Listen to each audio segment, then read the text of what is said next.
Si quelqu'un lui avait dit un jour que la jalousie pousserait des filles à creuser un trou, rien que pour l'y enterrer, elle aurait éclaté de rire. Mais aujourd'hui, en y repensant, elle comprenait que l'envie porte le sourire le plus doux et parle d'une voix sucrée avant de frapper. Elle s'appelait Agma. Dans son petit village, on l'appelait Beauté, la beauté des dieux. Elle n'avait jamais demandé ce surnom, elle n'avait jamais voulu qu'on la remarque. Pourtant, dès qu'elle fut assez grande pour aller chercher l'eau à la rivière, le monde l'avait remarquée avant même qu'elle ne se remarque elle-même. Elle était l'enfant unique de ses parents. Ils n'étaient pas riches, de simples paysans avec un petit champ entouré de buttes d'igname et de taros. Sa mère était de ces femmes dont le rire rendait même les mauvais jours plus légers. Son père, lui, était un homme travailleur qui pensait que le silence résolvait tout. La vie n'était pas parfaite, mais elle était calme, jusqu'à ce que l'opinion des autres commence à façonner sa réalité. Les ennuis arrivèrent doucement. Quand elle traversait la place du village, certaines filles ricanaient et chuchotaient.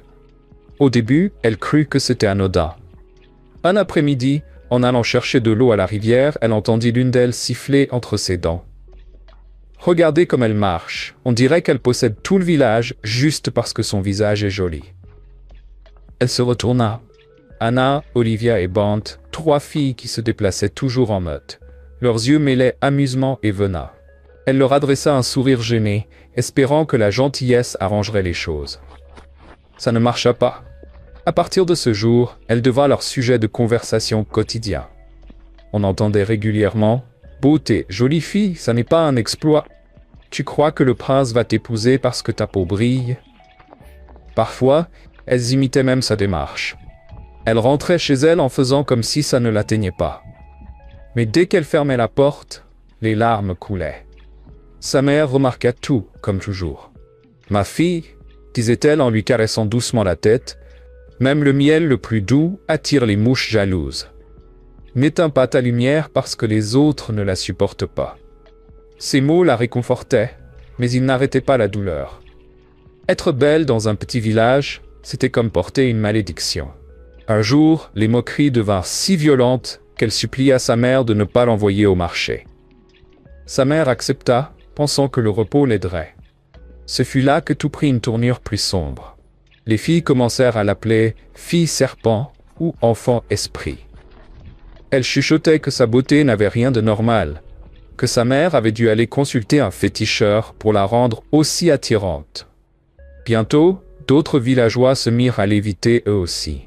Sa mère était furieuse lorsqu'elle apprit les rumeurs. « Ils ne détruiront pas le nom de mon enfant à cause de la jalousie. » Mais son père, toujours silencieux, lui dit de se calmer. « Les gens parlent toujours. Laisse-les parler. » Elle voulait le croire. Mais c'est dur d'ignorer les rires des enfants à la rivière qui se moquent dans ton dos. Peu après, sa mère cessa complètement de l'envoyer au marché. Elle ne voulait pas qu'elle se batte ou soit humiliée. Alors Agma resta presque tout le temps à la maison, à aider à la ferme ou à cuisiner. Mais s'isoler la rendait encore plus seule. Elle entendait les filles rire ensemble quand elles passaient devant la concession. Parfois, elle regardait à travers la clôture de bambou. Elle discutait, chantait, allait joyeuse à la place du village. Elle voulait ça aussi, l'amitié, l'appartenance. Puis vint le jour où tout bascula. Le crieur public frappa son gong et annonça que le prince était prêt à choisir une épouse. Une grande danse aurait lieu au palais. Toutes les jeunes filles non mariées du village étaient invitées. Le village tout entier vibrait d'excitation. Les femmes cousaient de nouveaux pagnes. Les filles répétaient leurs pas de danse. Agma ne comptait pas y aller. Elle savait ce qui l'y attendait. Les moqueries. Mais sa mère refusa net. « Ma fille, tu iras, dit-elle fermement. Ne laisse pas la peur enfermer ton destin.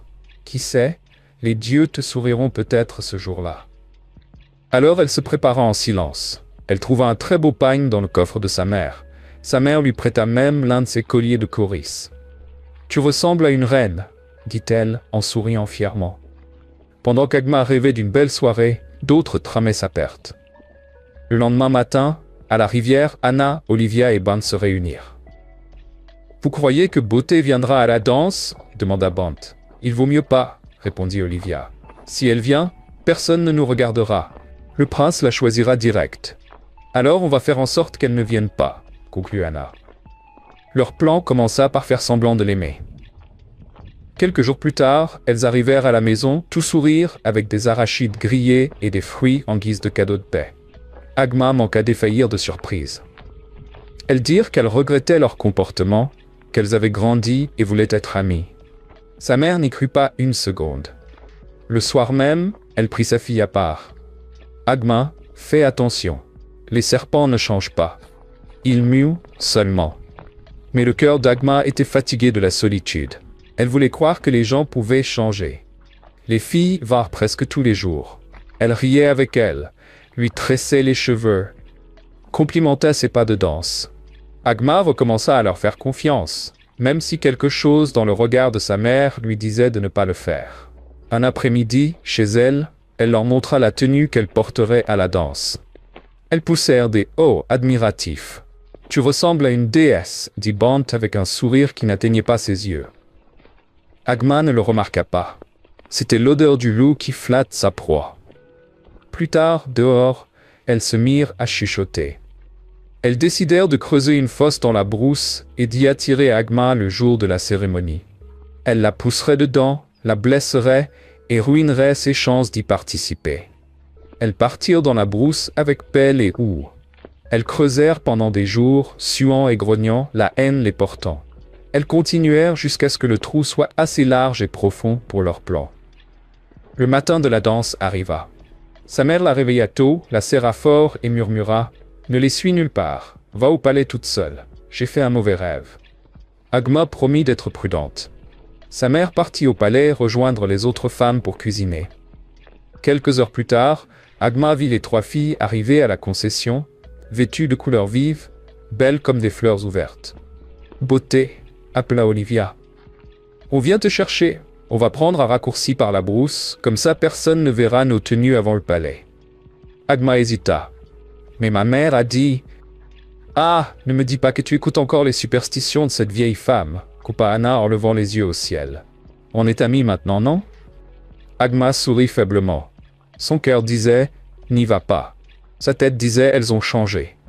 Elles marchèrent ensemble, riant, parlant de l'allure du prince.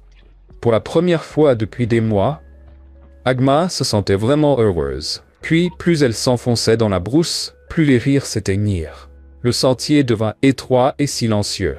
Les oiseaux avaient cessé de chanter. Sa poitrine se serra. Avant qu'elle puisse demander pourquoi elle prenait ce chemin-là, Anna se retourna. Par ici, beauté, c'est plus plat. Quand elle avança, elle ne vit rien venir. Le sol se déroba sous ses pieds. Elle hurla, un cri qui sembla déchirer l'air et tomba dans le trou béant. Ses jambes heurtèrent le fond avec violence. Une douleur fulgurante la traversa. Elle leva la tête, étourdie, couverte de terre, la vue trouble. Là-haut, au bord du trou, les 3 filles la regardaient avec des sourires cruels. « Regarde-toi, beauté, dit Anna. La beauté du village, la future reine. Tu voulais danser, hein? Alors danse là-dedans. » Elles éclatèrent de rire, leur voix résonnant entre les arbres. Le cœur d'Agma battait à tout rompre. « S'il vous plaît, aidez-moi. »« Pourquoi vous faites ça ?» Elles la regardèrent simplement. « Tu te crois meilleure que nous ?» ricana Olivia. « On va voir si le prince te voudra encore maintenant. » Puis elles tournèrent les talons et partirent. Agma hurla jusqu'à s'en déchirer la gorge, griffant les parois, mais le trou était trop profond. Le ciel s'assombrit peu à peu. Elle resta là, brisée, tremblante, entourée d'obscurité. Et là, ça la frappa. Elle était prisonnière. Personne ne viendrait la sauver. Elle comprit qu'elle était en grand danger. Au palais, sa mère attendait avec angoisse. Sa fille ne venait pas. Elle demanda aux autres filles si elles l'avaient vue. Elles jurèrent tout ignorer. Elles continuèrent à danser et à célébrer, indifférentes à l'inquiétude qui rongeait la mère d'Agma. Elle sentit que quelque chose n'allait pas. Elle alla trouver le père d'Agma. Il n'avait pas vu sa fille depuis le matin. La mère se rappela combien Agma était excitée, combien elle avait répété ses pas de danse. Elle ne pouvait pas avoir simplement décidé de ne pas venir. Remplie de peur, elle supplia son mari de rentrer avec elle pour vérifier. Tous deux savaient qu'il s'était passé quelque chose de grave. Pendant ce temps, le prince regardait danser les jeunes filles, mais aucune ne touchait son cœur. Il dit à son père, « Je n'ai pas trouvé mon épouse. » Le roi arrêta la musique et annonça que le prince n'avait pas choisi. La foule resta bouche bée, les filles pétrifiées. Les trois jalouses bouillonnaient de rage. Les parents d'Agma revinrent en courant au palais, le cœur battant. Ils signalèrent la disparition de leur fille. Le roi, inquiet, apprit que 3 filles étaient censées venir la chercher. Il les fit appeler. Anna, Bant et Olivia jurèrent ne rien savoir. Le roi envoya des gardes fouiller le village et les environs. Ils revinrent bredouilles. La mère pleura toutes les larmes de son corps, serrant son mari. Le roi promit d'envoyer plus d'hommes dès l'aube, mais cette nuit-là, elle ne ferma pas l'œil, priant pour le retour de sa fille. Le lendemain matin, un chasseur nommé Dunter partit dans la brousse, comme chaque jour, pour fournir la viande au palais. Il entendit une voix faible. « À l'aide ! S'il vous plaît, quelqu'un !» Intrigué, il suivit le son et découvrit le trou. À l'intérieur, une jeune fille épuisée. Agma. Il descendit une corde, la remonta. Elle tremblait, pouvait à peine parler. Il lui donna de l'eau. Au lieu de la ramener directement au village, il décida de l'emmener au palais. Quand ils arrivèrent, Dinter raconta tout au roi et présenta Agma. Ses parents, accourus, la virent dans un état pitoyable. Elle expliqua ce qui s'était passé. Le roi, la reine et les parents furent horrifiés. Le roi jura de punir les coupables. Il fit convoquer tout le village par le crieur public. Quand tous furent réunis, il demanda aux 3 filles de s'avancer. Elles nièrent d'abord connaître Agma. Puis, devant la colère du roi, l'une d'elles craqua. « Pardon. On était jalouses. Nos mères nous disaient toujours d'être comme elle. On voulait juste lui faire peur. On l'a emmenée dans la brousse et poussée dans le trou. » Les 3 pleurèrent, supplièrent. Trop tard. Le roi ordonna aux gardes, enfermez-les pour très longtemps. À leur sortie, que personne dans le village ne leur parle, ne leur vende ni n'achète quoi que ce soit. Quiconque les fréquentera subira le même sort. La foule resta muette. Alors le prince s'avança. « J'ai trouvé une épouse. Elle est parmi nous aujourd'hui. » Murmure dans la foule. Le prince marcha jusqu'à Agma, la releva doucement, épousseta la terre de son pagne et la serra dans ses bras. La foule explosa de joie. Les 3 jalouses baissèrent la tête, honteuses, tandis qu'on les emmenait en pleurs. Dunter fut richement récompensé. Le destin d'Agma s'était accompli, malgré tous les complots pour le briser.